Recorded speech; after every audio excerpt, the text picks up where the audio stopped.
Marijuana History 101. Or should I say extremely brief Marijuana History 101.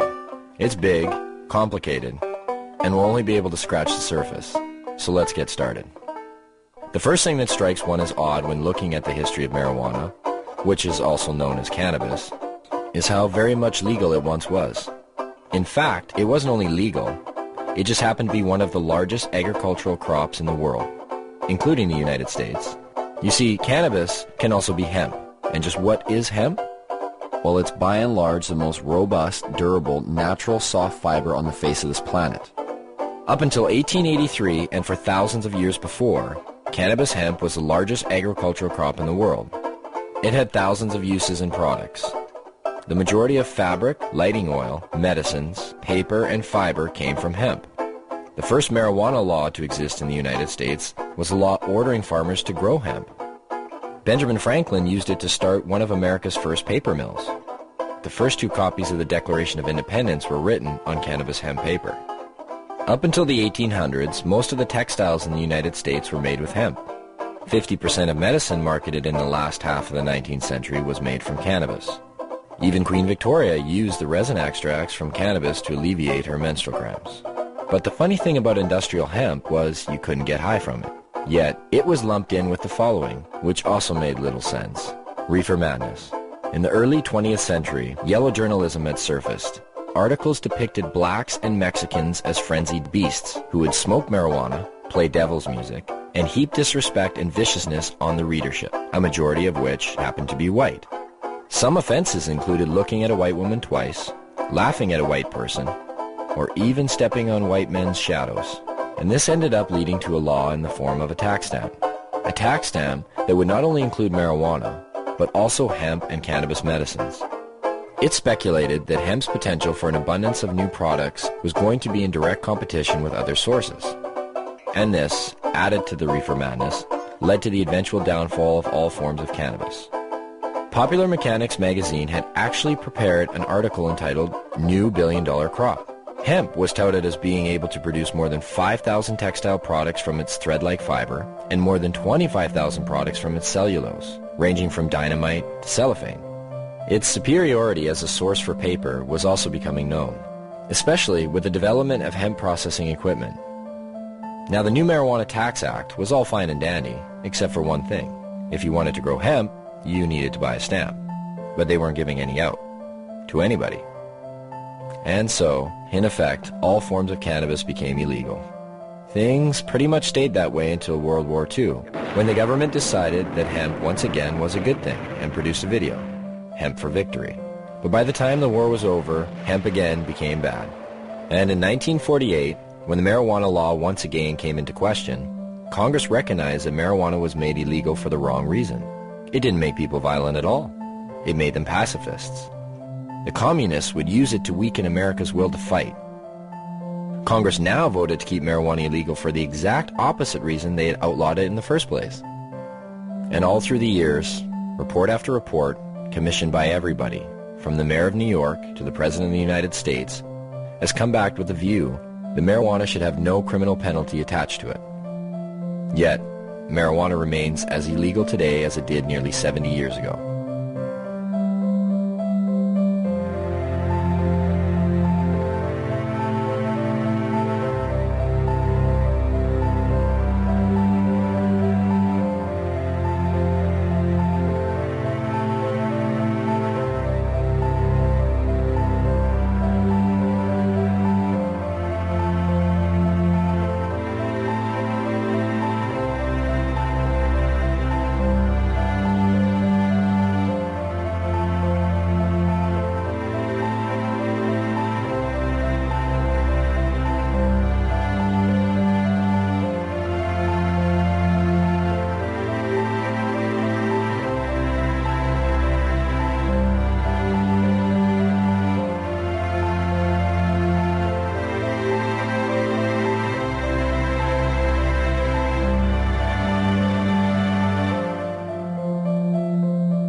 Marijuana.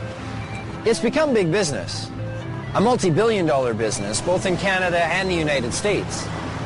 But why has it become such a big business?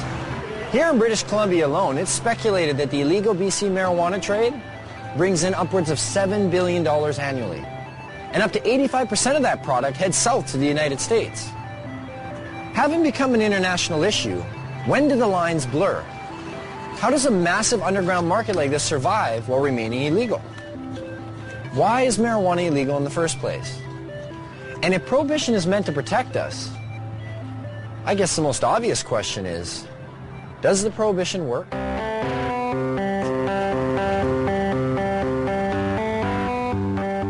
If prohibition worked, okay, if you could just wave a magic wand and say, this has gone away, I'd be all over it, you know.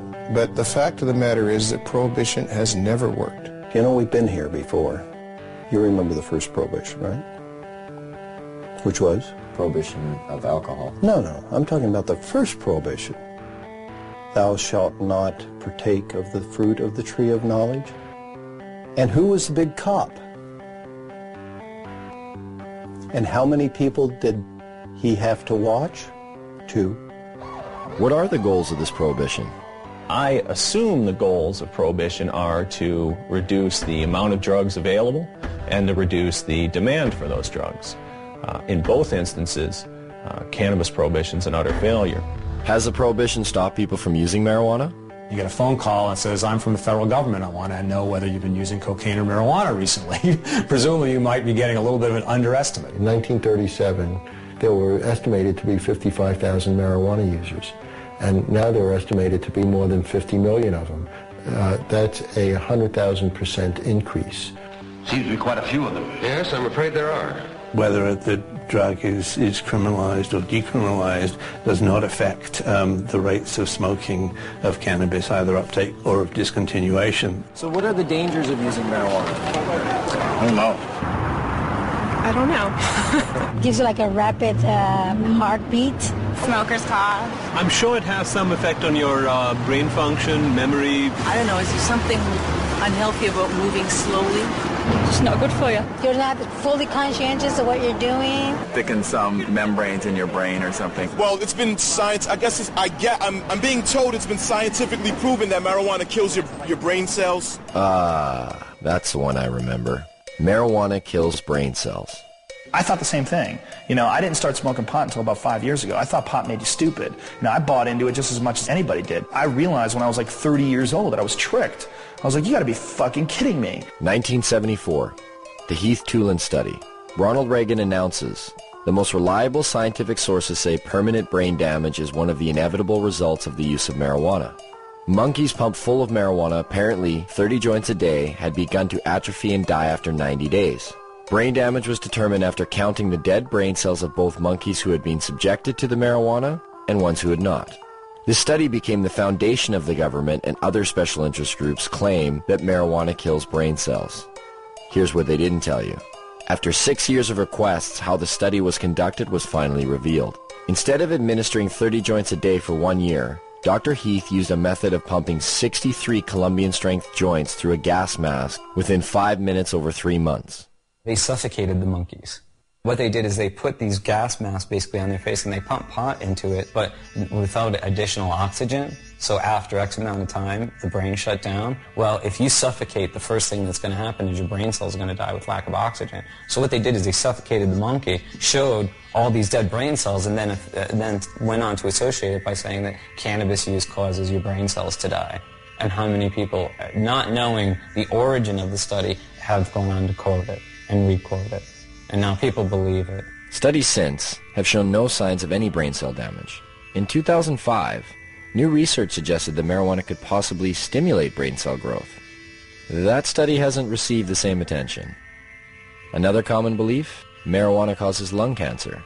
In the 1999 study by the Institute of Medicine that was paid for by the United States government, they had to use words like may and should cause cancer. We've been hearing for years them trying to say that it causes lung cancer, and we say, really, that's interesting because you can't even show us one case of cancer being caused by cannabis use alone. You definitely have to do it moderately because it does paralyze the cilia, but if it's not radioactive, you're probably not going to get cancer from it. Smoking can be harmful because of the proper use of smoke. Not as a result of anything in the cannabis plant, but because they're intaking heated plant matter into their lungs. People said, well, you don't know, we haven't been smoking it long enough. Look what happened with cigarettes. We've had about 4 decades, or more than 4 decades of experience. If this was going to show up, it should have shown up by now. Finally, a study came out just in the last month verifying that cannabis smoke does not cause cancer. It's different than nicotine. And the elements in the tobacco smoke do cause cancer, and the elements in the marijuana don't. There's no cases of marijuana-only smokers getting brown lung syndrome. There's no cases of marijuana-only smokers getting emphysema. Strange for a plant that's so dangerous. How come none of that? Marijuana is as bad for you or worse than tobacco? Impossible. If they had the evidence, they'd be putting emaciated bodies or emphysema, lung cancer, black lungs. They would be parading them throughout the media. They don't have one. Yet people somehow or other think that it might cause the same thing. In fact, if you look at the straight deaths from substances, a different type of picture starts to appear. The #1 killer in the country? It beat out AIDS, heroin, crack, cocaine, alcohol, car accidents, fire, and murder combined. Tobacco. That's a nasty, dirty thing to say, son. A lovely, pure white cigarette causing cancer. It gets me right here. With an average of 430,000 deaths per year, considering it's a #1 killer, it's interesting to know that tobacco receives government subsidies and is grown with radioactive fertilizer.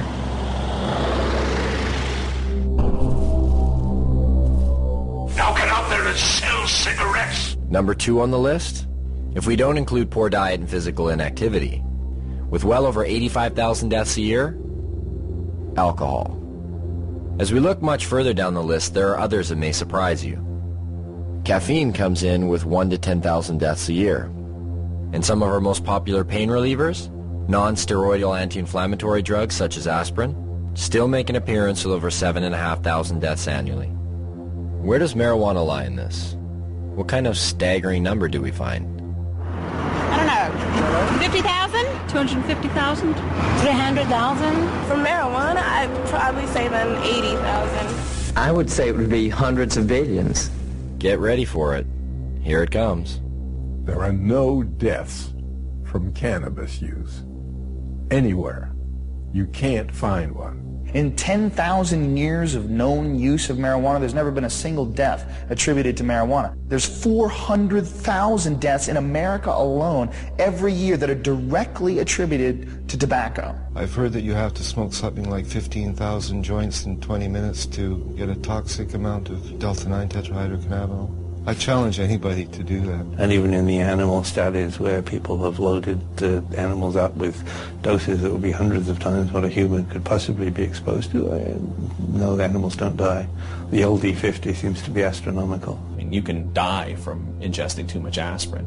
You can die from ingesting too much coffee. The drug warriors who say we have to protect society, save these people, are being just a little bit disingenuous. Not one university or medical facility has ever recorded a single death directly attributed to marijuana. But never mind that. There's other problems, other reasons to fear it. Take addiction, for example. There are more kids in addiction clinics for marijuana than any other substance. This must mean that marijuana is the most addictive substance today. It's undoubtedly true that there are more teenagers and kids in treatment for marijuana than all the other drugs combined. What the DEA never tells you is why that's true. A kid is caught possessing or smoking marijuana. He's taken to court. He's given a choice. Either you some horrible penalty, or you go to a treatment center.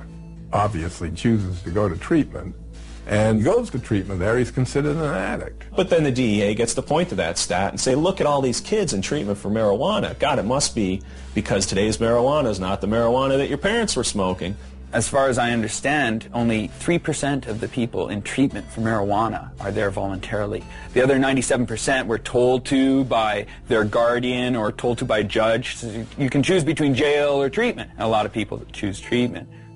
It provides no basis for speaking about addiction. Anybody who is at all sophisticated about marijuana would rate them the way two researchers were asked to rate drugs in order of addiction. Nicotine was 1, alcohol was 2, then heroin, then cocaine, then coffee, and then marijuana. There may have been a couple of other drugs, but marijuana was at the very bottom, below coffee. This narcotic, unlike the opiates, the synthetics, and cocaine, is non-addictive. What do you mean by non-addictive? By non-addictive, it is meant that the user of marijuana, when deprived of the drug, will not experience the agonies of withdrawal. It is habitual, but its use can be discontinued. Then what is its danger? It's used as a scapegoat for covering up underlying problems in people, especially young people. Here I am. Don't ignore me. If you use marijuana on a daily basis for a year or so, and you stop using it, you're going to notice some differences, but nothing like the kind of withdrawal people will experience in withdrawing from either tobacco or heroin. But why would the government and the DEA want to put a statistic like that out there? We'll learn more about that later. The gateway theory. Is marijuana a gateway drug? Yes, I think it is. Yeah, I don't exactly know why, but I know it is. It opens a doorway to other drugs. It makes you want to experience more. It makes you feel good. Yeah. People want to experience something else and, have I guess, more dreams. Its greatest danger lies in the fact that it is a stepping stone to the harder drugs, such as morphine and heroin. That's why there are people that want to legalize marijuana. They figure if they can get the young people in this country onto hard drugs, they can destroy your generation, or in this generation. You know, in the days of Harry Anslinger, it was called the stepping stone hypothesis. If you stepped on this stone, marijuana, you were bound and determined to go on to the next stone, which would be one of the so-called hard drugs. Every time it's been studied and looked at and so on, they have never, ever found that there's certainly nothing in marijuana that makes you want to go to anything else. There is no inherent psychopharmacological property of the drug which pushes one toward another drug. I'll smoke a joint. I want a bag of chips and fucking junk food. I don't want to go out and get ripped. I drink alcohol. That's my drug of choice. It could be said I started on milk. I mean, this is crazy. If I use marijuana, why does that automatically make me a candidate to black tar heroin? It's a nonsensical argument. In fact, only 1 out of every 104 marijuana users use cocaine, and less than 1 use heroin. The black market throws the dealers of soft drugs together with the dealer of hard drugs. So if you have a black market and you have a dealer that's dealing in marijuana and LSD and everything else, and the dealer might say to you, hey, you want to try something stronger? Well, in that sense, because of the black market, because of prohibition, people may be more susceptible to seeing these other drugs and being willing to try these other drugs. And so what you see is that there is a gateway effect. But it's a gateway effect caused by prohibition and the blending of the hard and soft drug markets. Where does this leave us? Oh, wait. What about laziness? You will be useless to society if you use marijuana. But if that's true, well, there are about 50 million people who smoke marijuana in America, and over half of the Canadian population who've tried it. And yet, both societies seem to flourish. And just look who some of these people are. Stephen Jobs developed Apple Computer smoking pot. Ted Turner developed CNN News smoking pot. Still smokes a joint every day. You go through every musician you like, from the Rolling Stones to the Beatles to Led Zeppelin, they all smoke pot. Snoop Dogg, Willie Nelson. Come on, Bill Clinton, He didn't inhale, man. He didn't inhale. Yeah. Don't be so naive. Virtually every presidential candidate has now copped to using marijuana at some time in his or her life. A few times in the Army, I tried marijuana. It was not a significant part of my life, I had a senior law enforcement official tell me that in his judgment, up to a quarter of the White House staff when they first came in had used drugs in the last 4 or 5 years. The people that have personality problems and the people that are going to be lazy and going to lose their job, they're going to lose their job anyway. They're not losing their job because of marijuana. That's just a lie. I love Tommy Chong. I think that a lot of the Cheech and Chong episodes that people believed, not knowing that Tommy wrote and directed the movies, thinking that, you know, that's what a stupid stoner looks like. No, actually, that's what a really brilliant creative genius looks like, acting like somebody you think's a stoner. And none of this is borne out in the research or when you look at people who are long-term users and happen to be lawyers, judges, doctors, and, you know, writers. But what about the potency of the drug? Marijuana is dangerous. There's higher THC levels than ever before. Anytime you got a bag of Colombian dope 20 years ago, it was way better than the Mexican swag that you normally got. So there's always been a range of THC in plants, and the fact that we can now grow stuff that's equivalent of what Colombian was 20 years, well, it doesn't mean that we're boosting THC to unheard of levels. It just means, you know, hi, there are some nuances in this discussion that people should be aware of. And I actually think that it's a real stroke of our own ego to think that for the 50 or so years of Prohibition that we've improved upon varieties that have been cultivated for drug use in places like India and such for thousands of years. People say, well, you can abuse marijuana. Well, shit, you can abuse cheeseburgers, too. You know, you don't go around closing Burger King because you can abuse something. I can take a fucking fork and jam it in my eyeballs. That mean forks should be illegal? You know, I could jump off a bridge. Should we outlaw bridges? Let's nerf the world. But what about all the crime and violence associated with marijuana? From beat cop to police chief, I saw ample evidence of the harm caused by alcohol and the absence of evidence caused by marijuana use. And I mean the complete absence. I cannot recall a single case in which marijuana contributed to domestic violence, crimes of theft, and the like. You want to know what a weed smoker looks like? You're staring at one. You know, like, I'm a weed smoker. I'm not, like, crazy or, you know, I'm not stabbing you right now. Most of the violent crime that's committed, or most of the crime period that's committed having to do with drugs, is people who are on drugs committing violent crimes. If you make it legal, if you make it cheaper, you make it more available, you're going to have more violence, more addiction, Tom, that is more not crime. true. Stop lying to us. Oh, now come on. Stop lying to us. That is not true. You know, don't tell me that. I've smoked pot, Tom. But I've admitted it. I've done it. I've done all of the big three. I've done tobacco, I've done alcohol, and I've done marijuana, Tom. Guess what? Marijuana's the least of the three, pal. You guys prove me wrong or whatever. I want to hear someone that has smoked too much weed and went home and beat his wife and beat his children or whatever like you see on booze. The only big issue on alcohol is drunken driving and binge drinking among college students. Otherwise, you can drink to your heart's content. There are far more crimes committed under the influence of unadulterated, if you will, emotions. Anger, rage, jealousy. A lot of our understanding is driven by what's in the paper and on the television and the radio these days, and we get extremes, and the black and white thinking is reinforced, I think, by that. If only there was something to compare it to. Something that was prohibited at one time but is now regulated. So we could see what the difference might be. What could that be? What could that be? Under prohibition of alcohol, everything got worse. Everything. Alcohol prohibition really birthed and gave rise to massive organized criminal groups within the United States. It led to a general disregard for the law and a general disregard for police activity because it was a law that most people didn't obey. Would you have supported the prohibition of alcohol 75 years ago? Well, I'm glad you brought up the alcohol example. I mean, as a governor, you must have known firsthand the cost of alcohol. I hear this argument a lot of times, like alcohol. That isn't what I asked you, Tom. I asked you a specific question. Don't give me spin. I said, would you have supported the prohibition of alcohol 75 years ago? I don't think I would have. Why? Because alcohol, for better or worse, and a lot of times for worse, it's a close call, is a long entrenched and ingrained part of our culture and our society. I mean, you go back thousands of years, the first writing is about alcohol, the Bible, everything else. It's really hard to reach in Tom, wait and a pull minute. this out of society. Let me inject something then. Then if you believe that God also made the marijuana plant, didn't he? I'm talking about our culture and our society. You just said the Bible. Alcohol poisoning went up by 600% during Prohibition. There were more speakeasies in large cities like New York City under Prohibition than there are taverns and liquor stores today.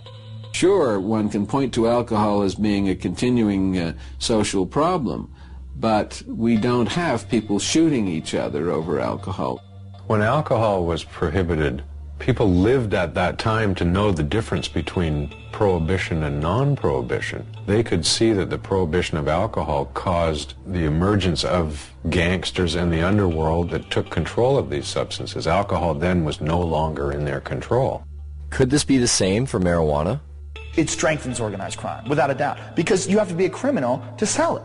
It's that simple. This brings crime into it. That's why the benefits and the ability to make money is so huge in it.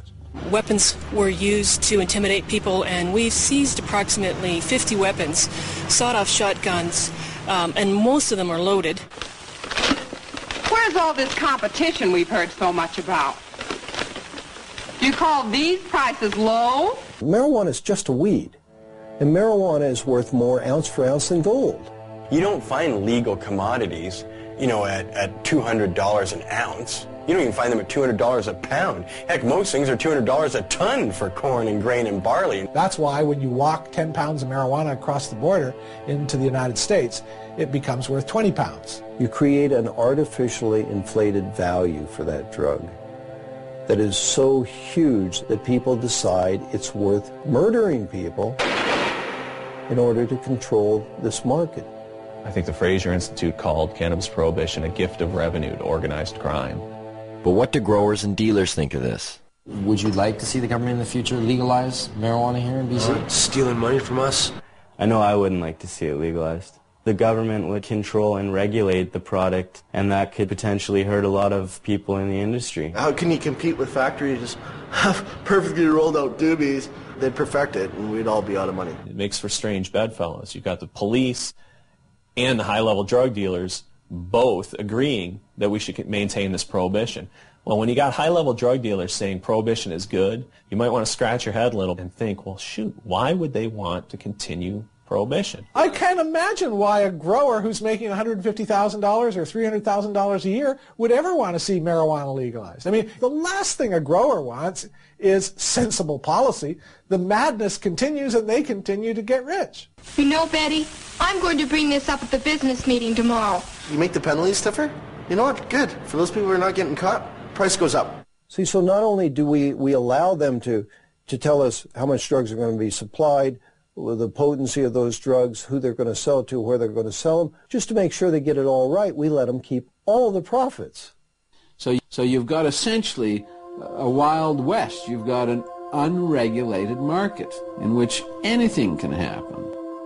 It certainly may work for things that people generally accept, but if you try to prohibit something that's in demand, that the people want, then it's pure folly. And without control, it's hard to regulate areas of concern, like keeping it out of the hands of our children. There have been some studies that suggest heavy sustained long-term use from adolescence to adulthood has the potential to exacerbate symptoms of those with a genetic predisposition for schizophrenia. And although there is strong evidence that refutes this, it does lead one to question, could there be a better way of deterring children from using, rather than letting dealers decide what age is appropriate? For the last 10 years, our children across the United States have said that it's easier to buy illegal drugs than it is to buy beer and cigarettes. It's harder to get beer because you have to go through a regulated establishment that's going to check ID, that's going to have those safeguards in place, that isn't just going to sell it to you because you got 40 bucks in your pocket. The guy down on the street corner, he doesn't want to know how old they are. He don't want to see an ID. He says, show me the money. And if they get the money, it doesn't matter if that child is 4 years old. They're going to get the dope. If you can't control the sale of the product, how on earth are you going to keep it out of the hands of kids? Could we be the creators of what we now see as some of our biggest problems? Have our solutions been prelude to our worst fears? You know, the use of the criminal law for the basis of public health is a wholly bad idea, no matter how you cut it. It doesn't work. You cannot legislate morality. One person can say it's immoral to legalize it just as much as someone can say it's immoral not to legalize it. It doesn't get you anywhere. You have to have a rational policy debate by talking about the consequences. Now, I've had young people tell, well, your generation had a martini and that was your crutch, and why can't we have our own kind of crutch? You know what? Why don't you be a generation that doesn't have to have any kind of crutch? It's a lot easier argument. If you just say, oh, it's immoral, then you don't have to debate why it is that alcohol kills so many more people than marijuana, or why it is that tobacco takes 7 years off your life and we can't establish that marijuana does anything particularly. If people do drugs and they commit crimes around those drugs, they should in fact be punished. But you can't punish someone for something that hurts no one. We should legalize marijuana, tax the hell out of it, and put every dime back into the healthcare system. Taxation and legalization? Doesn't that seem a little extreme? Wouldn't it be better to just decriminalize? The distinction is simple. Legalization of marijuana makes it a product that is legally available to adults. That doesn't mean that there's unregulated distribution, unregulated sale, and unregulated use. The decriminalization of marijuana still makes it an offense. You're not going to go to jail for it under a decriminalized model, but society is still saying no, no, no, no. It doesn't address the problems of organized crime, and it doesn't create a situation where you have retail sales. Decriminalization is just kind of a goofy concept. To say that it's legal to own something, to use it, to possess it, but not to produce it or sell it, just seems like this illogical position, because where did this stuff come from? It's the worst of both worlds. Sends out an incredibly bad message. It should be controlled like alcohol, like tobacco. The total impact for the U.S. budget from legalizing marijuana and taxing it at rates like alcohol and tobacco is somewhere in the $10 to $14 billion range. It can be used to pay for healthcare costs. It can be used to rebate to lower taxes and give people lower tax rates. It can be used for highways, for hospitals, for national defense. It's $14 billion and can be used for whatever its best use is. The production or the harvesting, the packaging, the sales of marijuana could be handled essentially the way we handle alcohol. You sell to a kid, you sell to somebody under the influence, your license is in jeopardy. That license ought to be hard to get and easy to lose. It seems to make sense. It's a little jarring, but nowhere are these issues more relevant than here in BC. Yes, marijuana is illegal here. And yes, police actively pursue growers and dealers. But that doesn't stop the market from thriving. It's believed that the illegal BC marijuana trade industry employs anywhere from 90 to 150,000 people. And the product is now known around the world. It's even been given its own name. BC Bud. Bud. BC Bud. British Columbia Bud. I don't know what you are meaning. BC Bud? BC Bud. You guys know what BC Bud is? No. You guys know where British Columbia is? No. Isn't it in Britain? No, it's in Canada. When I say BC is famous for pot, weed and hippies, mountain, sea, marijuana. I used to think of the beachcombers back in the days, but now I just think of that BC Bud. Do you know what BC Bud is? No. Oh, it's really well known. BC Bud is bud that comes from British Columbia, and that's why they call it BC Bud or Beasters. Dude, you got the Beasters? Yeah, I got the Beasters, which means you got bud from BC.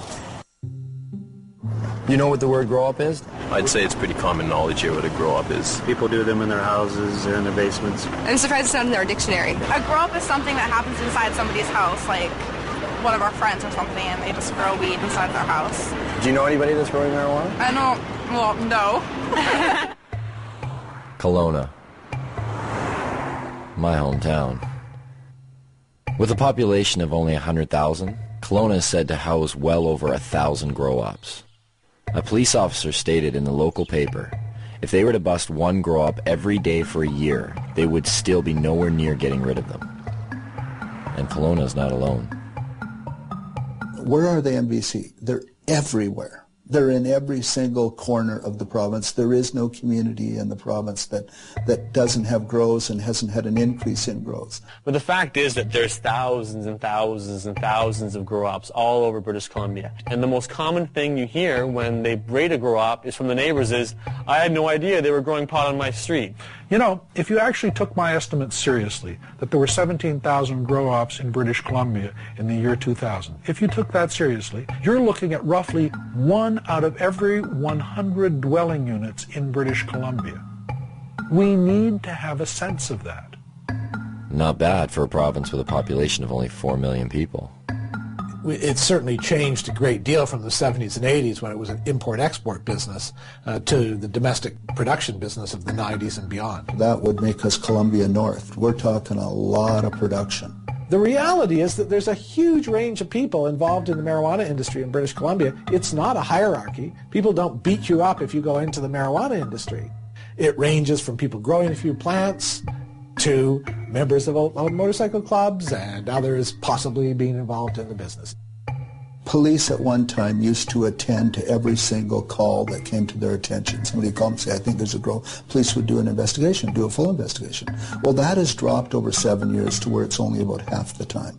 But it seems to me that if we look around and talk to people who are living in the real world, one of the things we discover is that we don't understand it very well. And when we see these numbers like 1% of all dwelling units potentially are involved in marijuana grow-ops, it certainly ought to give our politicians perspective on what it is they're trying to do. So how does one find these grow-ops? For police, it involves the use of forward-looking infrared cameras that can detect the above-normal heat radiating from a grow-op, or the sniff test. But if all else fails, this, Grow Watch. Communities have become so flooded with grow-ops in BC that some neighborhoods have started their own watch programs. This one, set up by the Chilliwack RCMP, even has an education package with phases: training, neighborhood cooperation, certification. Once certified, you are able to hang this sign which shows that you are a neighborhood that does not approve of marijuana grow operations. There are questions provided to citizens in order to aid them in identifying a grow-op. Questions like, do the residents keep to themselves? Was the sound of construction heard coming from the basement soon after occupants took over the residence? Is there condensation visible on the windows? Is the yard unkept? The education package does state that a positive response to one or some of these questions does not necessarily indicate that the residents are involved in criminal activity. Maybe that's a good thing. But why is it that grow-ups are popping up in virtually every neighborhood of BC? How much money can actually be made by simply growing some plants in your basement? And what do these grow-ups look like anyway?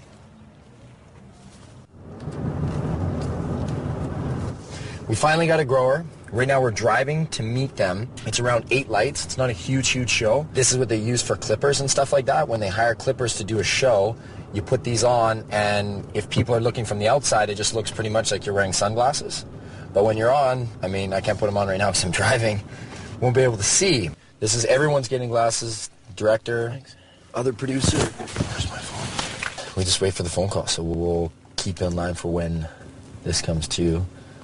Oh, I see a vehicle pulled up. Maybe that's them. Hello? Okay, so put the glasses on. Okay. Now, can you tell them we're just going to have the camera running, but we're going to have the lens cap on? Is that cool? Okay. Yeah, no. Hey, Diggs, we're going to have the camera running, but we're going to have the cap on, so there's no video. Shit. Yeah, just do it. Just keep it on. Just put the cap on. How are you guys feeling? Feel that heart rate increased? So you're coming in the back? Yeah, all right. Okay, good. You want the camera? Yeah, cool. You're not feeling motion sickness? Oh, yeah, now I'm feeling sick. You know, we're just going to hold people's arms and kind of guide them inside. Yeah, that's what I'm saying, so I don't fall my face here. I think we've got to step.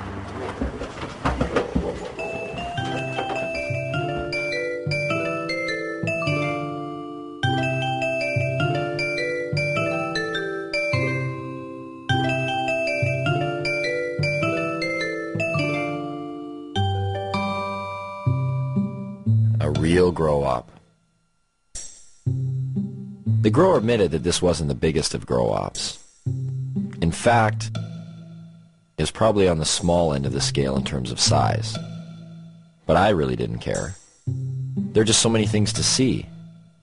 The lights, the tools, the power, the pots, and of course, the marijuana.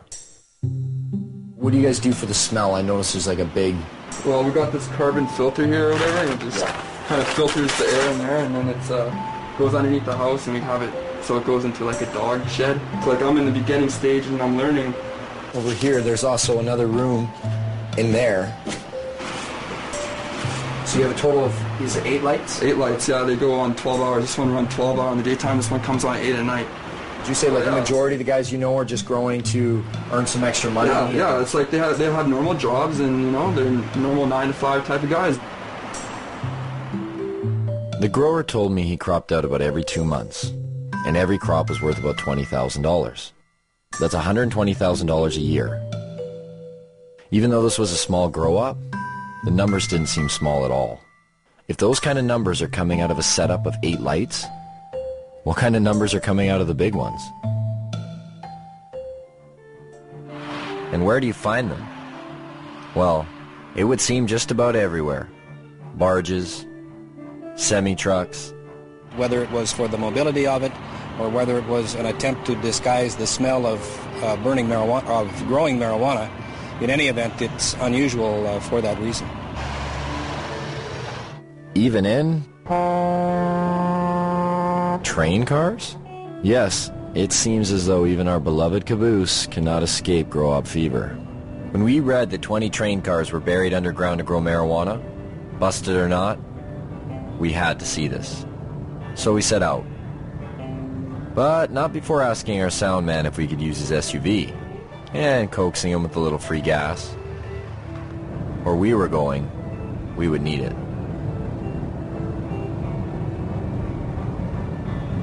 We're in the boondocks, way up here. You wouldn't want to go over that puppy. This is what they brought up diesel fuel to power the generators in, with how much they were growing and how much the generators needed. I mean, that's a full truckload there. And finally, after a few hours on the highway and climbing up the side of a mountain, we get there. We had to go into 4 low just to get up here. And you can see I'm dressed right. I'm in jeans and frickin' sneakers. Fuck. My feet are cold. There's no neighbors. Like, look to the right. There's nobody there. Nobody here, nobody there. I mean, I imagine they're probably laid this way. They've been obviously following you, like where you're getting your diesel, where you're getting the tanks, where you buy 10 train carts, where you buy 150 lights. These are diesel pumps. And it looks like there's still diesel leaking in these things here. This is how you got down there. Just want to make sure it's okay to... down here. I feel like I'm going into a cave. All right. Watch your feet there. Not as cold under here. About 8 train carts down that way, I'm guessing. So I can even see to the end, and then 2 deep. Each one is 2 deep. Down here, 2 deep. Down the next one, 2 deep. 3, 4. There's numbers on the wall. And then what they did is they cut them to make doorways, and that's how you have your hallways going into each one. There are water reservoirs here. And you see 1, 2, 3. You're like, okay, that's quite a bit. But then there's this one, and that one, and another one at the end. Look at these things. Like, no wonder the cops just left it. Moving this shit would be a pain in the ass. Yeah. These train carts, I see why they bought them. They got a deal. They're like all rusted in the bottom. We could start growing here tomorrow. There's still dirt and fertilizer ready to go. Well, here, who wants a little leftover plant there? Look at this. Just look at all this wiring right here. You see the cops that come severed everything.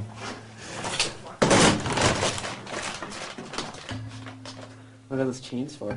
Chains are where they were hanging the lights. The reason why these are chains, because then they can adjust the height. You know what? Actually, you want to get me to run all the way down to see how far away I am? So I'm going to go to the end here and just show you how deep this is. And this was all filled with plants. Whoa. I'm at the end. Now I can hardly see over there. It's just like lights to me. This is how far away, like to give you an idea just how big this is. Oh, it's a trek just to get back to where you guys are. And you're going to see a lot of repetition because here it goes again. Bang. all the way down. When it said in the paper 20, it's got to be 10 long and 2 deep each one, because then you get your 20 carts. Man, I wish we could have seen that while it was still rolling. That is crazy. You wouldn't know there's a law here. Check this out. Cannabis Day. An actual day dedicated to marijuana. And take note, this takes place on one of the busiest high-traffic blocks of BC's largest city, Vancouver. Marijuana? It's everywhere. Consumed and sold in every imaginable way. Pipes, bongs, joints, baked goods. It was hard to imagine that nearly every person attending this event was breaking the law, and yet no one seemed to care. The police were there, but not to bust people. They held traffic for the band to play for Cannabis Day. Now they went back to their side of the street. Sure, no problem, brother. No problem. Complying with the 5-0. One of the organizers told me that in all the years this event has taken place, there's never been a violent incident, except once, by a man who's believed to be under the influence of alcohol. We heard there was a jazz festival happening at the same time on the other side of the block. It wasn't doing quite as well, but there was one group doing all right.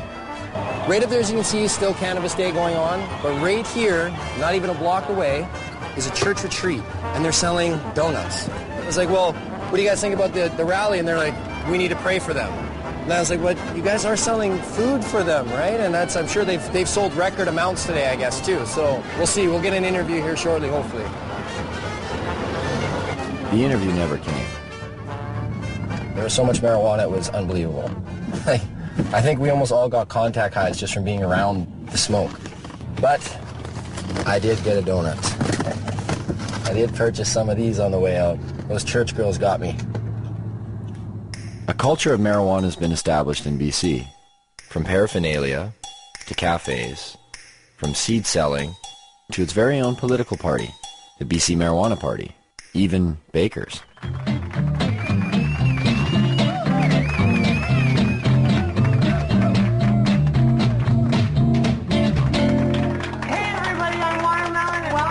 Vaudeville cooking show, Baked and Baking, where we're going to revolutionize the cooking show and we're going to let you guys in on the action. Meet Watermelon Girl.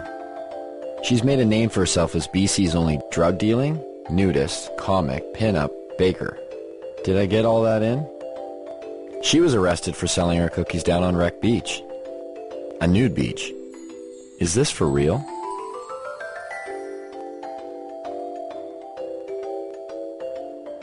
I'm like the Heidi Fleiss of weed. I tell everybody, like lawyers, doctors, like there's no proverbial yo G, you know, like none of those. Like all professionals come in through my house.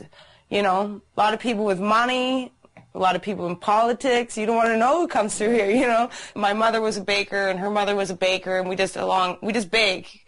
So I made these pot cookies and I started selling them. It's hard to ignore such a large demand. So if you got arrested one time on Wreck Beach, right? Yeah, I've been arrested more than once.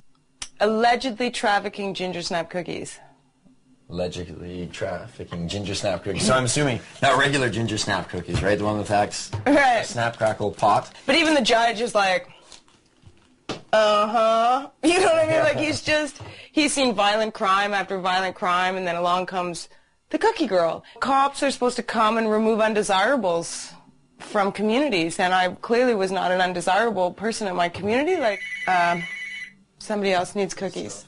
Actually, I just got picked up by the National Speakers Bureau, so I actually go on speaking tour to universities and talk to kids about marijuana. Oh, really? Yeah, it's like the most genius. I'm like, you want me to talk about marijuana? We're like, okay. And they pay me to do it. Lock up your kids. This is a heinous crime. So at some point, one might ask oneself, how does an industry of this size function while remaining illegal? Where does the money flow? Who's profiting off of it? Is there really $7 billion floating around the province unaccounted for? Maybe people are feeling the effects and they don't even know it. Turns out there seems to be a system. Some have even given this system a name. Well, a lot of people here in town and stuff consider it a union, right? Union? Yeah, union, and you know, it's like a different It's a different term for pretty much industry. It's this underground thing where there's so many different tradesmen and different people all working together. You have to work together with people that you trust because it's illegal to do what people are doing here. So this is how the so-called union breaks down. And of course, there are many exceptions to this. This is the typical setup. First, you have a home or landowner.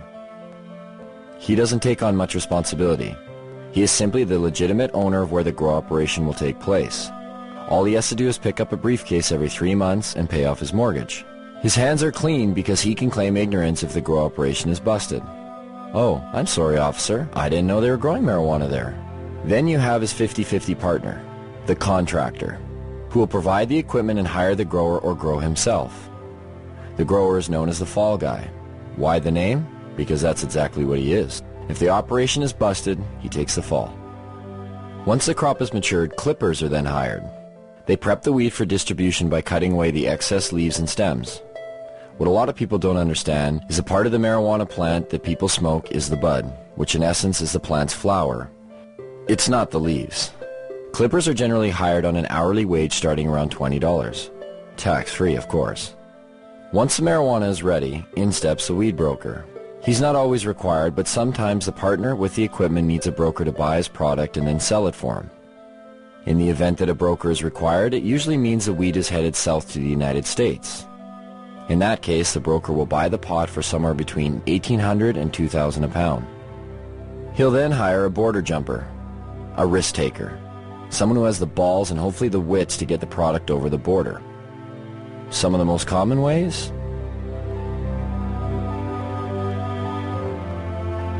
The border jumper's fee varies with each trip, but they're always well paid. Once the product has reached the broker's U.S. connection, it will earn about $3,000 a pound. The farther south it goes, the more it makes. If it manages to make it all the way out east to areas like New York, the price is driven even higher, somewhere between $3,500 and $6,000 a pound. Stricter laws demand higher prices and in turn provide more profits. In Miami, 7 to 8 pounds of BC bud will trade for 1 kilo of pure yayo. Cocaine. That in turn makes its way back up to Canada. And sells for anywhere from $30,000 to $35,000 a key. If the marijuana manages to stay in the province, it will usually sell for around $1,800 to $2,000 a pound, depending on how flooded the market is. This is just the tip of the iceberg. The union embodies a slew of businesses and services, generating profits both directly and indirectly for the province. Some know they are involved and others choose not to acknowledge the benefits they gain from it. Carpenters build tables, rooms, sheds, and anything else that's needed for a grow show. Brand new homes are being built expressly for the purpose of housing a marijuana grow operation. Electricians set up lights, wire the electrical components, divert power if necessary. Hardware stores provide construction materials to build rooms and grow operation structures. Hydroponic stores supply lights, nutrients, soil, and other equipment needed to grow. Seed sellers provide, well, seeds. Clone growers create clones from other marijuana plants to aid in quicker grow cycles. Real estate agencies market houses to growers, unknowingly, but they profit all the same. There are some realtors, though, who are directly involved in the union and will actually cater to growers' needs, finding houses in secluded areas with big basements and power that can be spliced and stolen. Mortgage brokers and lease brokers who help growers with poor credit get the houses they need to start up. Banks who have minimal security to prevent illegal money from being deposited. The way it works now is deposits over $3,000 are sometimes questioned but are left up to the teller to decide whether the deposit is suspicious. If they believe it is, they may put a note on the account. It isn't until a $10,000 deposit that a mandatory FCAC form is filled out and sent away. But it is possible for $9,999 deposits to go through with little question. Oh, you sold some motorbikes. Cool. Oh, you sold your boat. Neat. Thanks for the business. You get the point. Lawyers and law firms who provide counseling on how to make grow money legit. They help set up and incorporate LTD companies and holding companies to launder money. They also provide legal counsel to keep busted growers out of jail. The electric company who makes money off of enlarged electric bills due to excess lights. The only time they seem to get involved is when they think someone is stealing the power. Law enforcement receives budgets to fight the cultivation. They create special task forces like the Green Team to specifically target marijuana. Canadians spend $300 to $500 million annually on law enforcement and the justice system to enforce marijuana laws. Police also receive the benefits of seizing growers' and dealers' assets. And last, but definitely not least, everyday businesses. Bars, restaurants, clothing stores, boat dealerships, car dealerships. The money funneled indirectly through various everyday businesses. Growers and dealers like to spend money on everything. These growers, after they crop out, it's like they won the lottery. You can tell the ones who are selling it. The more they sell, the more bling bling they have on them. Do you think they just hold it themselves and tuck it away somewhere? No, they buy houses, they buy cars, they buy boats. They'll purchase restaurants, they'll purchase, whatever they're into. Maybe that's why we got busted. We got too carried away. You can tell yourself you're not going to let it go to your head, but I said the same thing. But when the money comes in so easy, you get accustomed to that lifestyle, and before you know it, you become a steamer, you become a hot rod. And that's what it comes down to. Yes, organized crime moves a majority of the product once it's available on the market. But there aren't a lot of bikers out there watering plants. It's mom and pop operations. It's young guys who see opportunity. It's not easy to make that type of money doing anything, especially if you've been going to school for, the past 4 years and you see this random other guy, watering plants in his basement coming out of it with an extreme amount of money. And you're saying you have your degree? Yeah. And then you're in the... Yeah, I made the choice to put that aside and start growing weed. I could be making $33 an hour, which is a great wage, but really, why would I want to do that when I have the knowledge to make in a whole year in 2 months? What have we learned so far? Well, one, the prohibition hasn't reduced the demand, and it certainly hasn't reduced the supply. Two, it's a steady source of revenue for organized crime, which in turn attracts young people because the money is so easy. And three, being an underground market actually creates crime and violence.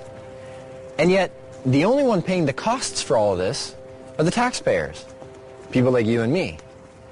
Even further, this whole deal is over a drug that seems to pose no more of a threat than the substances we already regulate. At the very least, why isn't this up for debate? Dwight Eisenhower once spoke of a military-industrial complex. Have we built up a marijuana prohibition complex? The real war on marijuana didn't start until 1972. And President Nixon said, it's all the Jews smoking pot. And he really said that. When Nixon got into this with this war on drugs, he had things that he wanted to do. He had an agenda. A lot of the information that was kept and warehoused in the Library of Congress and also at major universities was actually recalled and destroyed.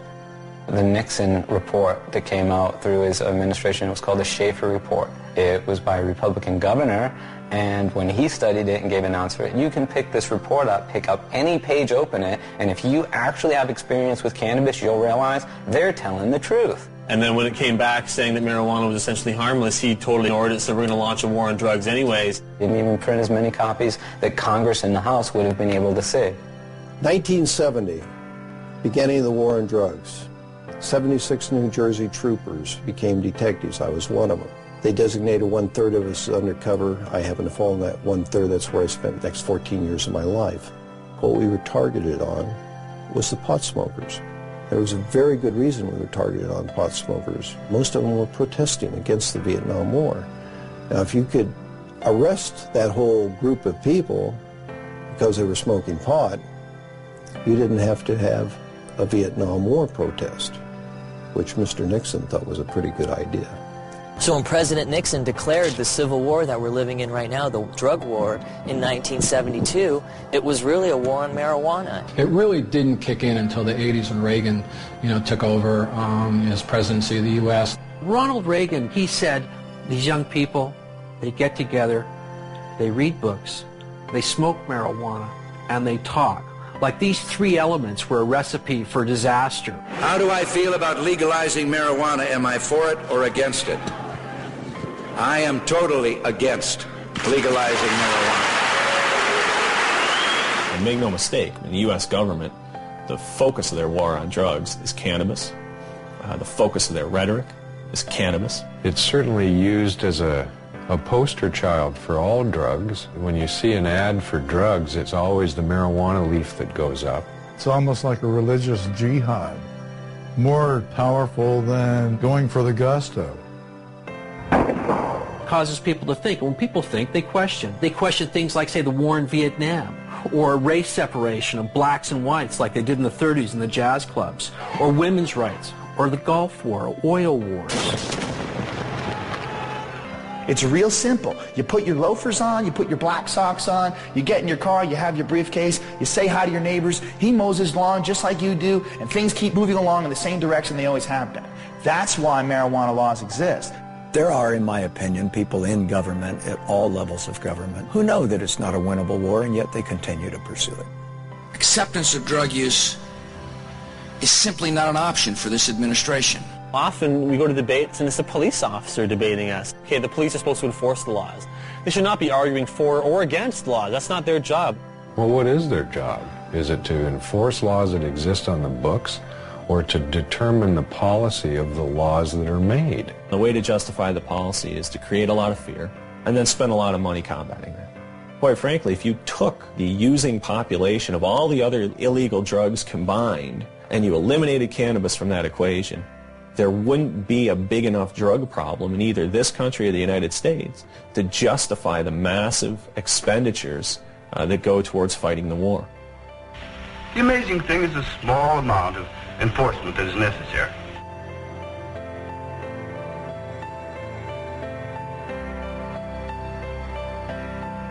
$400 million is spent annually in Canada arresting and prosecuting marijuana crimes. The total budget in Canada for all drugs is $500 million. That means 4/5 of the drug budget goes towards arresting and prosecuting marijuana users, leaving 1/5 for crack, heroin, coke, crystal meth, the date rape drug, whatever. The drug enforcement industry is big business. It's self-perpetuating. It relies on taxpayer dollars. And so it's an endless battle that the DEA doesn't win. They participate in. It's like doing a big budget movie, you know. You get $30 million to do a movie, and then the movie comes out and it doesn't make any money. But someone made $30 million. Every once in a while they'll show a guy, you know, posing beside a big bunch of marijuana, you know, this is the DEA money at work. It'd be like asking loggers about saving trees, you know what I mean? This is where their mainstay of their cash flow comes from. The campaign will continue until every available known plot of marijuana has been eradicated. We've got to live with it, doing the best job we can. Even if it's a bad job? We're all carrying a pretty impossible load, Miss Gibson. There are many, many police officers, however, who believe that it ought to be legalized, regulated, and controlled. They see the hypocrisy between our existing laws relating to alcohol and marijuana in their day-to-day life, shift after shift after shift, and they get it. But they don't want to lose their jobs. They don't want to lose that promotion to sergeant or the assignment to detectives. They want to be a chief someday, and they don't want to piss off the people in power. Judges, lawyers, prosecutors, defense lawyers, prison guards, there's all of those people in the criminal justice industry. Are their interests being protected? Well, in a sense, yes, they are. Defense bar, similarly, we make money. The more things they prohibit, the more money we make. Sorry I'm late, Kent. I was delayed in court. You still have large numbers of people being busted for simple possession. If you look at the stats, in terms of drug offenses, the largest group are still simple possession of marijuana. Every time you blow a marijuana cigarette, you take a chance on blowing your future. Oh, come on, Pop. All my friends smoke pot. They're not criminals. Only because they haven't been caught yet. If you do drugs, you will be caught. And when you're caught, you will be punished. 750,000 Americans every year are charged with pot possession. That's nearly 1 million people, and whether you go to jail or not, your life is in serious trouble. And that number of annual arrests for marijuana now rivals the number of arrests for murder, rape, robbery, and aggravated assault combined. You will never get over a conviction. A conviction will track you every day for the rest of your life. For instance, do you remember that guy that used to smoke but didn't inhale? Former President Bill Clinton. This is not a big issue with me. I never even had a drink of whiskey till I was 22. Now, if Mr. Clinton handed me that marijuana cigarette when he was standing in a circle with us, it wouldn't have mattered whether he inhaled or not. He would have become a dope dealer, wouldn't he? Just like all those other people that went to jail. Never to be an attorney, much less the President of the United States. But the marijuana laws protect us. They make our lives safer. They send us the correct moral message. That's how 19 out of 21 nations have gone down the drain before us. Internal decay. The breakdown of moral, ethical, and religious principles. If you've been caught, a young person in the U.S., with so much as one marijuana cigarette, you can't get a loan or grant from the government to go to college. If you've been convicted of murdering somebody or raping someone, no problem. You go right down, they'll give you the loan. I guess the message is it's okay to rape and murder and pillage, just don't smoke a joint afterwards. First thing that John Ashcroft did after 9/11, sent out a strike force to take down the LA Cannabis Buyers Co-op. That really helped national security a great deal. And what else helps national security? Taking down top criminal targets. In 2003, the U.S. government put aside money to do just that. $25 million for the head of Osama bin Laden, $15 million each for the whereabouts of Uday and Qusay Hussein, Saddam's sons, and a $12 million budget to go after one of the most dangerous men of all, this man. Can you tell us what exactly you were charged with? I was charged with conspiring to sell paraphernalia. Operation Pipe Dreams was a brainstorm of Attorney General John Ashcroft. The internet has been illegally utilized to sell these illegal products and to facilitate large illegal businesses operating in the open. A sting operation that busted people for selling paraphernalia to a particular county in Pennsylvania where they were willing to prosecute. Because there's two states, Pennsylvania, Iowa. Void were prohibited. Well, it was prohibited to send it to Pennsylvania and Iowa. A man like yourself that is, an established actor, comedian, you're not a criminal. Like, why do you think they targeted you? Well, because our movies were #1 rentals in America. What our movies did was really show the hypocrisy of the pot laws. In fact, when I went to jail, they had it in the transcript that our movies have influenced children for 30 years and will continue to do so forever. Therefore, I should go to jail. You got to remember, they were going into Iraq, and they needed some diversion as far as headlines go. And they equated the billion-dollar paraphernalia business with aiding terrorists. This was a legitimate company paying taxes. I was just the face on the bone. They charged me. I had nothing to do with the company. I never shipped anything to anybody. It wasn't even his company. He just loaned his name to it. 51 people were arrested under Operation Pipe Dreams. Only one person, Tommy Chong, went to jail. But if I didn't plead, they threatened my son and my wife. Tommy stands up and volunteers to go to jail, says, yeah, okay, that's my paraphernalia. Leave my wife and kid alone. He's protecting his family. What kind of force was used on the day you were arrested? There's over 20 SWAT team people, visors, automatic weapons, helicopters overhead. They had news trucks, Fox News trucks outside. They had the media on the ready. It was a photo op for everybody. They asked, do I have any drugs? And I said, yeah, I got pot, and they wanted to know where it was, so I told them. They said, well, it's not really a drug bust. I said, well, then what the are you doing in my house, Then they said, it's about bongs. We're bringing down all the bong companies in America. And with Tommy safely behind bars for 9 months, the United States drug war reset its sights, this time across borders. In downtown Vancouver, just outside the U.S. consulate, a bunch of people had gotten together and were having a rally for this guy named Mark Emery. He had evidently been selling seeds, marijuana seeds, to the wrong people. Let me tell you, the DEA wants me because I am very good at what I do. Well, obviously, I'm the most dangerous man alive. Like, really. Like, no wonder I'm facing life imprisonment without parole for something that no one's ever gone to jail for here in Canada. No one's ever gone to jail for seeds, not even for a day. Mark and 2 of his employees are facing life in prison in the United States. Not Canada, the United States, for selling marijuana seeds over the internet. Vancouver police came in here with a warrant for an extradition, but we were taken then to North Fraser Correctional Center. Correctional Center of the year 2002. Beautiful facility. Mark Emery has gotten in the face of the United States. The U.S. sees Mark Emery as a major political threat to its anti-cannabis agenda. In a press release from Karen Tandy, head of the DEA, she said that this is not only the end of marijuana trafficking, but it's a blow to the marijuana legalization movement. I gave just under $4 million away over 11 years to Supreme Court challenges, ballot initiatives, political parties, drug addiction clinics. Well, if you're the DEA, who the hell do you think you're going to go after first and foremost and as viciously as you can do it? I think they even admitted it themselves when on the day of the raid, the DEA announced, he's a legalizer. We're shutting down one of the biggest legalizers. The legalization movement won't have a pot of money to draw from. Ha ha ha ha. Mark Emery has never gone to America and sold a seed. He does it all from here by mail order.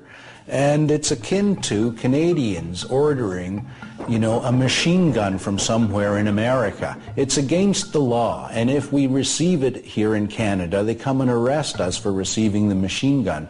They don't go to America and say to Colt, "Hi, we're arresting you because you sent a machine gun to someone in Canada." No one's been sentenced to any time in jail in the history of Canada in 35 years. We've had this law. 2 people, me and Ian Hunter in Victoria, were fined. There's all sorts of seed businesses still open. Mark's the only one out of about 50 retail cannabis seed businesses in Canada that's been charged. Mark has been paying the Canadian federal government taxes on income he has made from selling seeds. The government relied on the existence of these internet seed sellers so that patients who had qualified for medical marijuana exemptions, who were bugging them for seed, were being directed to these internet seeds, and Mark Emery specifically in some cases is the place to get their seed. It puts Canada and our government in a very difficult position because they've either got to hand over a Canadian citizen to a foreign government for activities that were entirely done in Canada, for which our own government, our own police are not willing to charge him. If the Canadian authorities who rubber stamp this shit think that what I've done is so bad, then charge me. I should be tried by a jury of my peers. I'm not about to be tried by my peers at all. I'm about to be tried by foreigners. At 420, a time synonymous with smoking marijuana, everyone lit up. And for those who didn't have marijuana to light up, again the police were close by, and again they didn't seem to care. One officer mentioned she was bothered by the smell of the smoke. It was kind of confusing. How could we be sending Mark Emery to prison for life in the United States if even our own police aren't finding it worth their while to bust people smoking it right in front of them? That's not the only thing that's confusing. The marijuana that's consumed in the United States, how much comes from Canada? I don't know much about Canada. I don't either. Maybe 20%? I'll go with 35. 35%? And a quarter. 50%. 50%. I would say about 60%. 60%? 70%. Yeah, 70, 80%. At least 80% of it. Ooh. I don't think it's all that much. Most of it is here.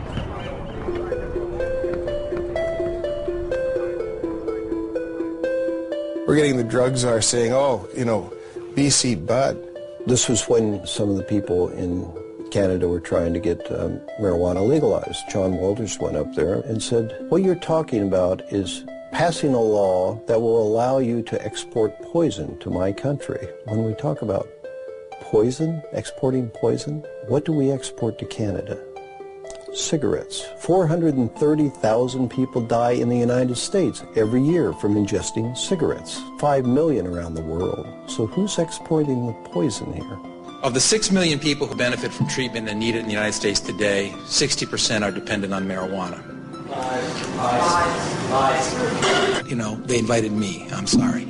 I wasn't sure who invited him and why he came here yet again. He's been here before. He needs to shake his head. So how about him shutting down the cocaine that's coming across the border? How about him shutting down the guns? Sometimes you feel like you've stepped into Alice in Wonderland. You've gone through the looking glass. In fact, more Colombians die from U.S. tobacco than Americans die from Colombian coca products. So what's the drug war really about? Because if you don't want American tobacco in your country, America will go to war in a trade sense with your country. You have Canada engaged in cannabis policy reform and taxing and regulating cannabis, and all the scare stories haven't come true. You have an awfully hard time sustaining your own domestic policies. What do you think would happen between Canada and the U.S. if Canada were to legalize marijuana? There's been rumors that, they're like, we'll shut down the border. I don't think so. I've heard that too, but then my question is, would you want L.A., in the dark and thirsty? If you do that, then we're not going to ship oil, we're not going to ship water, we're not going to ship electricity. It's not going to happen. We're too important to each other. The softwood lumber people going to stop doing business? Are the fishing guys going to stop doing business? Are the people who manufacture stuff back and forth across the border going to stop doing business because pot's legal here? Business interests aren't going to sit still for losing millions of dollars a day because of border wait times simply because Canada takes a different domestic social policy on cannabis. Yes, business interests. Sometimes they just seem to pop up. And every so often in the most unlikely of places. We have seen an explosion in prison construction that lags only slightly behind the explosion in incarceration. There are more people in jail in America now than ever before. In the United States, it's one of the fastest growing industries. Some major investment companies at one time described private prisons as one of the best investments you could make. So you can make more money building prisons than any other type of investment. They're extraordinarily expensive to build. They're even far more expensive to operate and maintain. Right now in the United States of America, the biggest growth industry is the privatized prison complex. Japan, for instance, incarcerates at 38 people per 100,000 population. The United States incarcerates at a rate of 726 people per 100,000 population. In a 20-year period, the prison population in the United States quadrupled. We have just shy of 5% of the world's population and almost 25% of its prisoners. Even South Africa, at its worst, didn't have as many prisoners per capita as America has now. Texas just built 77 prisons in about the last 20 years. We find state treasuries on the verge of bankruptcy as a result of prison construction.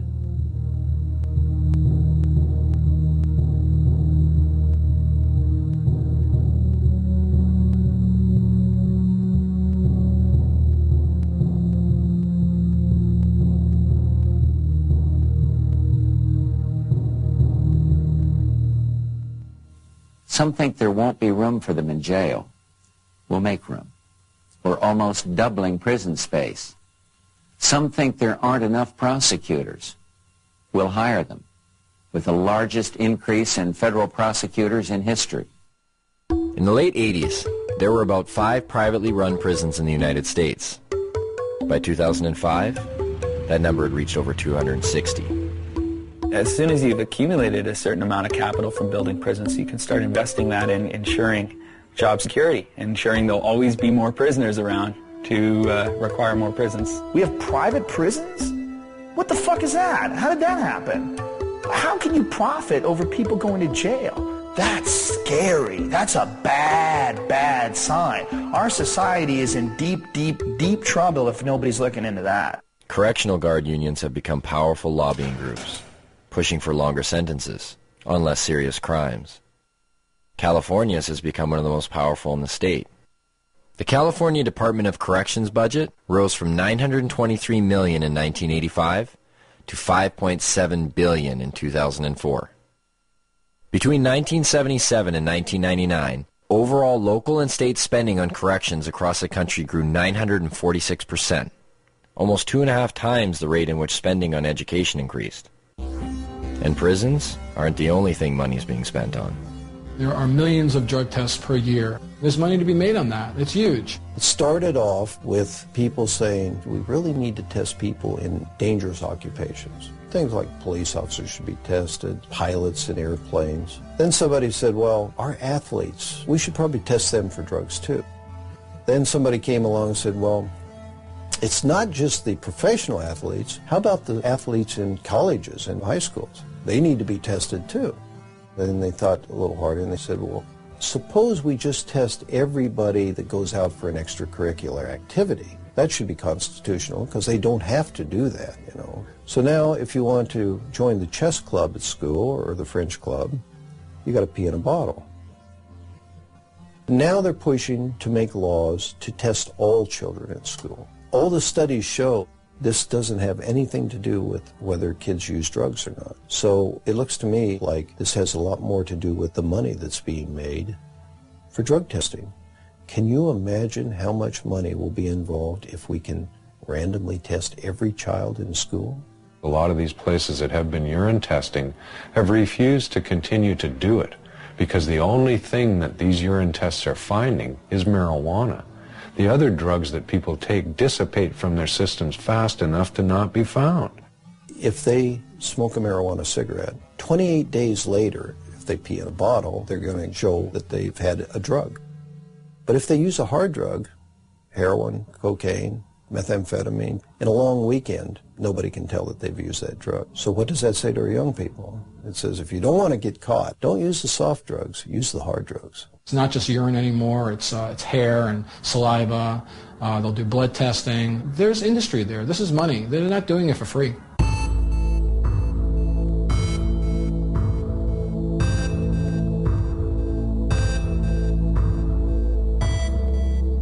The most profitable industry in the United States is pharmaceutical. Dollars involved is just staggering. Could it really be? Has medicine really become that profitable? The fact is it has. In 2005, U.S. prescription drug sales rose 5.4% to $251 billion, and global pharmaceutical sales rose 7% to $602 billion. Now, why would pharmaceuticals be threatened by a plant? The answer may be as simple as one word: natural. Because a significant amount of research to date has confirmed or suggested that marijuana in its natural state is still the most effective form. Can you imagine a world where you or I wouldn't have to pay for certain medicines? After dealing with about 10,000 patients over the last 15 years, I would say that over 200 different medical conditions respond favorably to cannabis. It appears to have benefits that we never ever knew about. Glaucoma, epilepsy, muscular dystrophy, arthritis, multiple sclerosis, wasting syndrome, nausea, chronic pain, depression, anxiety, hepatitis C, cancer, chemo, AIDS patients. Is there a product out there today that provides as many medical benefits as cannabis? No. It remains an unutilized major resource. The way to riches in the pharmaceutical industry is to have a drug which can be patented. Cannabis is problematic right from the start because it's a multi-molecule drug. In 1930, it wasn't possible to patent plants, and that's the reason that pharma never picked up on this, because by synthesizing and owning compounds, that's where the profit motive comes into the pharmaceutical industry. The patent in the United States lasts for 20 years. Well, you can charge whatever you want at that time, and that's where you make the killing. There's no money to be made off natural plants. If you can use a natural medicine that you can grow in your own home, which costs pennies to use, you're going to do that. You need water and dirt. Not only that, you have that plant forever. Prime motivation behind any drug company is to make money, and as much money as possible. They're corporations, and corporations, everybody knows that it's like that diffusion of responsibility thing. There's so many people working for corporations that they lose their humanity. So those are potential customers for these pharmaceutical companies that are not there if they're using a natural plant. It's unlimited. You grow more, you get more medicine. Pharmaceutical companies don't want you growing your own medicine. The government supported a small drug company by the name of Unimed to take a synthetic THC, tetrahydrocannabinol, and to put it into pills to be used as a oral medicine. This became Marinol. This THC in Marinol is exactly the same 21 carbon molecule that's in herbal marijuana. But it's not the same as medical marijuana. It's not a crude mixture of things, and there's no guarantee that you get the same results. You can make a synthetic delta-9 tetrahydrocannabinol in a test tube. It'll have exactly the same number of atoms and the same arrangement. But how in the test tube can you put the electron spins together, the subatomic quirks and quarks, if you like, of that compound in the same way that a biological enzyme system will put it together? It can't happen. In the case of a synthetic compound, if it's only an ingredient from the cannabis, they can formulate that as a drug and make a lot more money out of it. We're confused that if, you keep hearing that there's no scientific proof to medicinal benefits of marijuana, why are there drugs like Marinol on the market? Why do they even exist?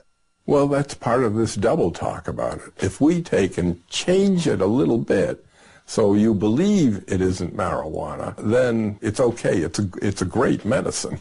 They're trying to make marijuana into medicine because it is medicine. Why did the government actually grow marijuana? I mean, the government has had marijuana programs that existed since the 70s. It's impossible for me to believe that the government even believes their own propaganda. What I do believe is this, that you can fool some of the people some of the time, and they're doing an excellent job of that. And for all the claims of these drugs being a more viable medicine because there's no high, we check some of the side effects. For Marinol, dizziness, feelings of exaggerated happiness, drowsiness.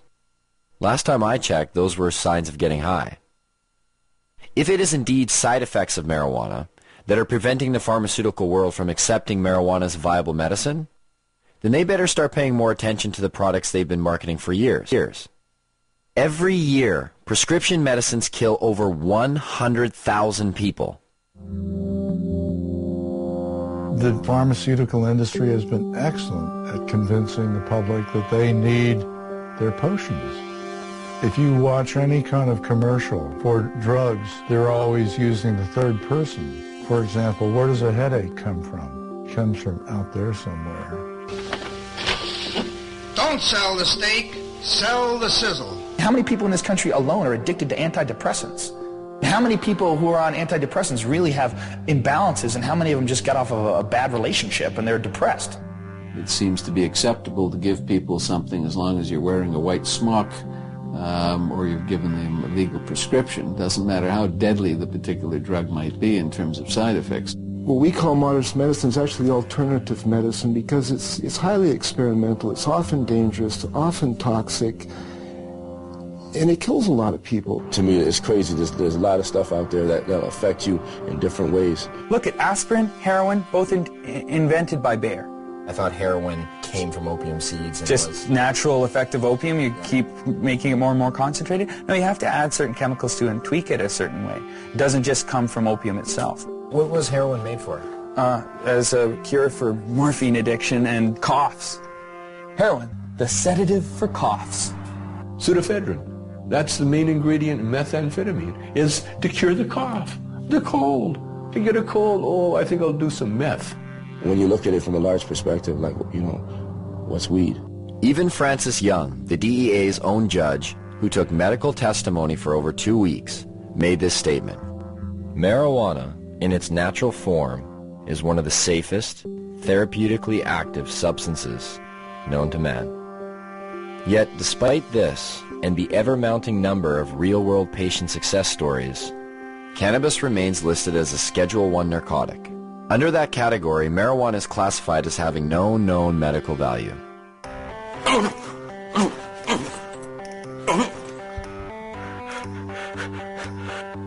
I have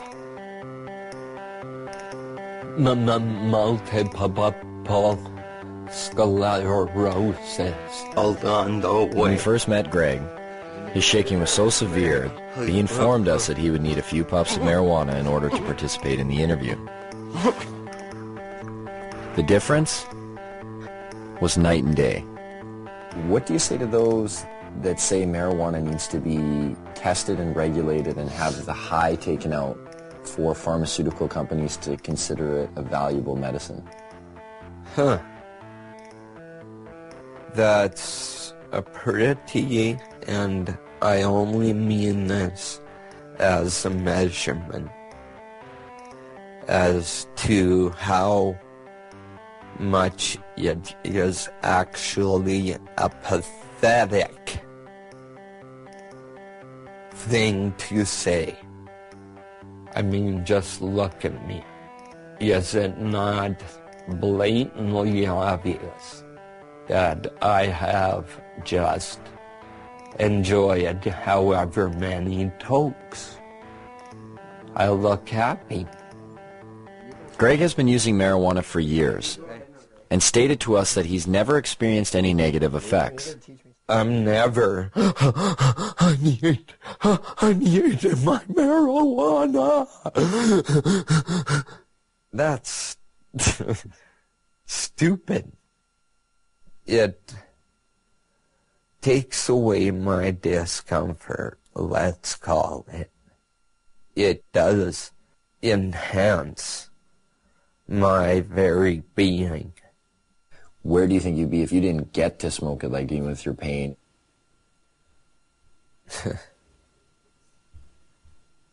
I would have found a way. How does the training and education of medical doctors today work against the acceptance of prescribing marijuana as medicine? Well, it works against them because they're brought right from the beginning, right into the fold of the pharmaceutical industry. We're reading journals, they're reading these advertisements, or they're reading papers on drugs that were financed by the drug companies, or they're being seduced by the companies. Fancy dinners, a trip for a weekend. Would you like to have 18 rounds of golf? And some of them get outright money from the drug companies. I've met doctors who said when they first came out of medical school, they didn't know what to do. It was really overwhelming. They had live patients in front of them who needed help. They were very happy to have representatives tell them what medicines would be best for their patients.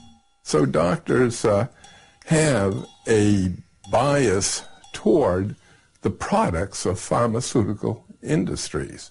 They do not readily accept the idea that a simple plant or herb may be useful. I don't know if they think it's hocus pocus. I just think they don't feel that there's the kind of testing that they're used to. That's the problem we have. What I try to impress upon these people is we're trying to put the science into it, and yet some people are very resistant to even attempts to do that. All of the funding is coming directly or indirectly from the drug companies, and these people obviously, for obvious reasons, are determining the agendas. Now think of the lobbying potential behind the most profitable industry in the United States. Think of the power. And do they get their way? Why can't we explore its medicinal potential? Why can't we use it to make more products?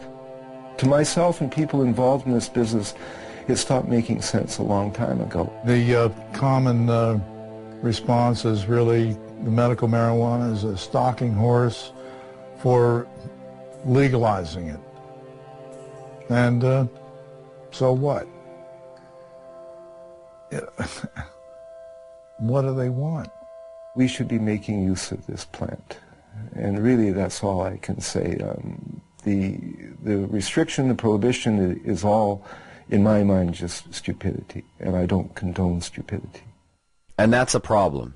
How do politicians, after years of promoting claims of marijuana's harms, pushing for larger drug war budgets, constructing political platforms based on a stance that vilifies marijuana, and being lobbied by big business, how do these same politicians now reverse their stance? What politician can come before their constituents today and say marijuana should be decriminalized when yesterday they said it was evil and dangerous? Their constituents are going to want to know why you changed your mind. Were you lying to us or were you stupid? Either way, you're not getting elected next time. Whoops, we made a mistake.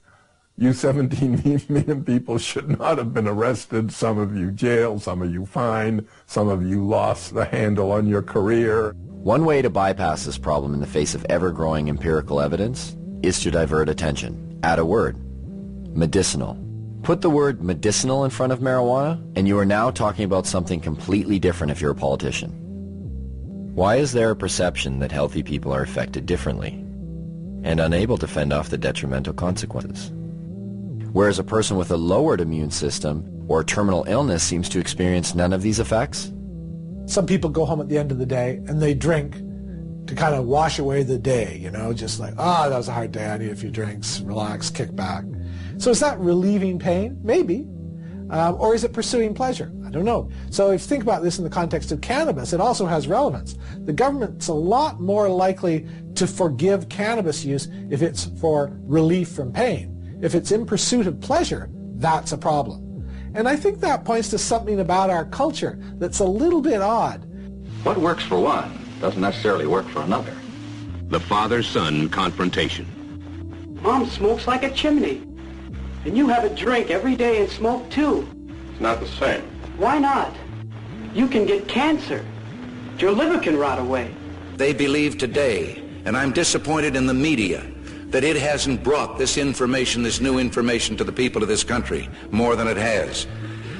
They believe that marijuana could well turn out to be the most dangerous drug that is in use in our country today. If you're a politician, you can get elected on a get tough on crime platform. We're going to lock up all the marijuana cultivators for a long time because you're preying on the fears of the public.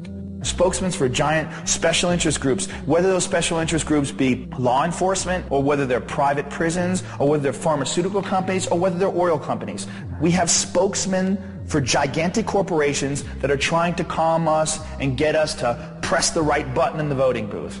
Everybody that gets in has their own agenda. They're beholden to their own lobbyists, so they don't go in and check the work of anybody before them. That's not their job, because God forbid somebody come in there and check what they do afterwards. I understand why politicians may be reluctant to act on their principles, but our politicians need to read their own polls, because this is one of those cases, and it happens a lot in life, where the people are ahead of their leaders.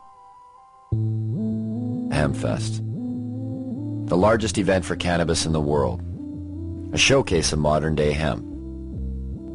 Sure, they used this stuff 70 years ago, but what good is hemp in a world like today? A world that appears to have everything it needs. It opens a whole new market. It opens a whole new market on every level. You can harvest off the seeds, you can harvest out the inner pulp and the long stem fibers. The fiber itself is the strongest natural fiber in the world. All the clothes I'm wearing today for this interview are hemp. All the clothes I actually always wear are made out of hemp. Been so since probably '94 when I realized I could buy clothes made out of organic fibers that lasted longer than cotton.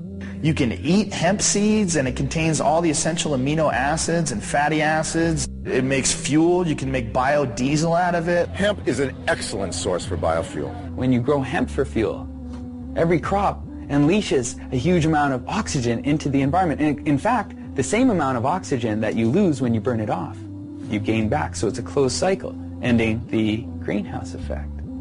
There are so many hundreds of strains of industrial hemp that you can grow hemp almost anywhere in the world. Not everywhere in the world, but almost everywhere in the world. So just that alone makes it a resource for fuel. That is the solution, is to stop using fossil fuels and nuclear energy. Stop using them entirely. And using wind and wave and sun more, and these biofuels. People will get it, especially as the gas prices go up. It's the highest quality paper there is. I mean, it's archival quality. The words tree-free paper don't make sense to people. Hemp paper that you find in the museums that are hundreds of years old haven't even yellowed. To supplement the wood, we could solve the deforestation problem. Why isn't it cost effective to use hemp versus the forest industry right now? The simple answer is because you can't grow the hemp in the United States. As far as human beings are concerned, it's probably one of the most useful plants ever, if not the most useful plant ever, and it's illegal. Industrial hemp is not a drug, though it is of the same species as marijuana. It is a completely different variety of plant, similar to comparing a Chihuahua with a St. Bernard. You can't get high from industrial hemp, but you can get high from marijuana. This is the only industrialized country in the world that doesn't grow industrial hemp. I mean, think how crazy it is that we can eat the product, we can sell the product, we can wear the product, we can export the product, import it, manufacture it, everything but grow it. We can't grow this thing. It's criminal. And there you have it. After 2 years of research, our quest for answers has only left us with more questions. And the only thing that really seems to make sense is that none of it makes any sense. It's a weird thing that you do when you make nature against the law. We're worried about things going extinct, and yet the policy on the most useful plants in the world is that they should all be eliminated and driven to extinction. Absolutely, they should still be concerned about youngsters using it. But we're concerned about youngsters using alcohol, tobacco, driving automobile, whatever. But that it should be the kind of prohibition that it is now, rather than regulation, it cannot be sustained in a rational society. I believe it would be more ignorant of me to listen to somebody who's trying to oppress me than it would be to just ignore the ignorant and go on with what I think is right. Even now, this interview is being conducted. I've smoked pot all morning. This is what I look like high. There's a great quote that life is a tragedy to those who feel and a comedy to those who think. And if you are a thinker and you look at the marijuana situation and you're not laughing, you're fucking dumb. Do you think marijuana will ever be legalized in Canada or the United States? Yes. I don't know about the United States, but it will be legalized in Canada.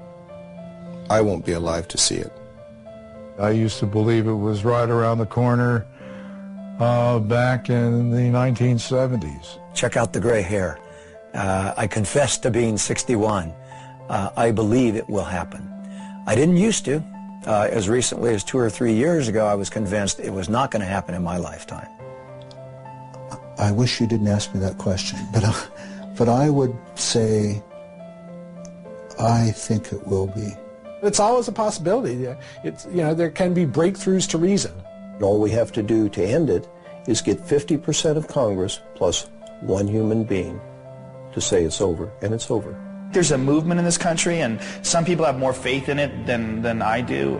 Maybe from hosting Fear Factor all those years, I've lost my faith in human beings and their intelligence.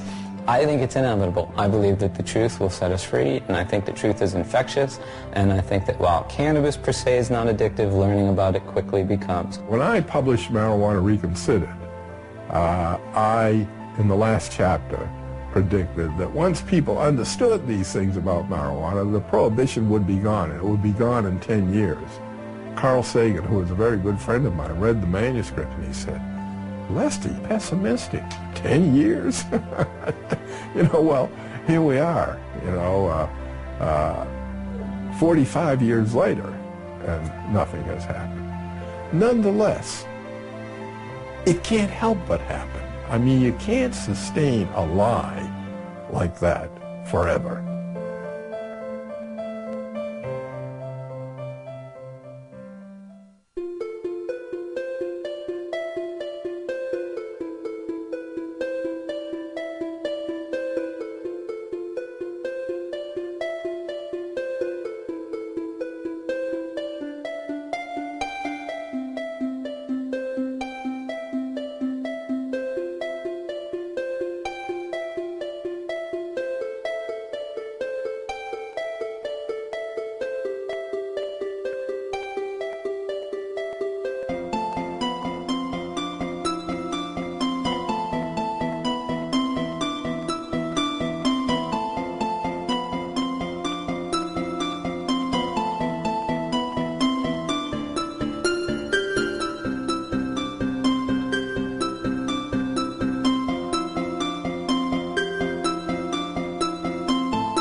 The following program is rated